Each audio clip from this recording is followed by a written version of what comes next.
les réalités du milieu carcéral en Afrique. Avant de commencer, aimez la vidéo, partagez et abonnez-vous pour ne manquer aucune vidéo de notre part.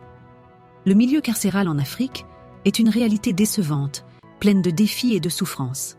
Les journées s'étirent avec des mépris et traitements inhumains écrasantes dès la garde à vue.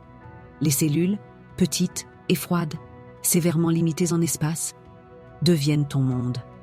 En Afrique, les prévenus ou suspects en garde à vue sont déshabillés dormant contre le sol quelle que soit la température. Ils sont traités même pis que les animaux. Dans une cellule de 4 mètres carrés, vous peuvent aller jusqu'à 10 détenus. Ils doivent y faire tous leurs besoins sauf prendre de douche.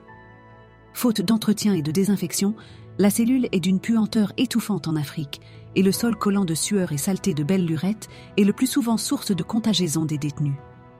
Le plus dégoûtant et inhumain de tout ça, c'est que les détenus en africain prennent leur repas contre le sol sur un sachet plastique, car les récipients y sont interdits. Ils peuvent y passer plus de 2 semaines, mais n'auront pas droit à aucune douche. S'ils y tombent malades, les frais des soins sont à leur charge. S'ils n'ont pas de quoi payer, ils peuvent donc dire adieu à la vie. À cet effet, l'on dirait que le coupable vivant en prison est mieux traité que le prévenu en garde à vue, car une fois déféré en prison, vous pouvez essouffler car vous pouvez maintenant vous revêtir, dormir dans une cellule plus acceptable en dimension, manger dans un récipient loin des latrines et dormir sur un support. Seulement la vie y est tendue, truste de tension et de rivalité. La violence peut surgir à tout moment. La peur devient un compagnon permanent. L'isolement frappe. La solitude, même parmi d'autres, est étouffante.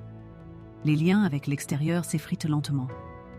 Les visites deviennent rares et chargées d'émotions. Une barrière bien visible sépare chaque échange. Les rêves et espoirs s'estompent et remplacés par le besoin de survivre.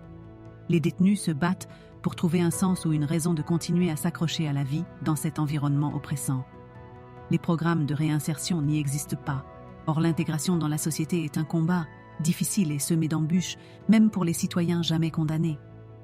Le retour à la vie normale est un parcours chaotique, teinté de préjugés et de doutes pour les ex-détenus.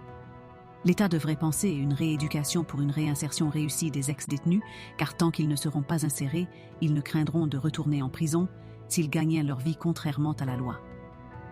Les États africains doivent saisir le séjour carcéral comme une ouverture de rééducation, et pour le recyclage des citoyens ne pouvant gagner honnêtement leur vie, car la grande majorité des détenus sont ceux envers qui la vie a été plus injuste. Signé Dahe Paul Henry. La plume de prestige. La voix des sans-voix.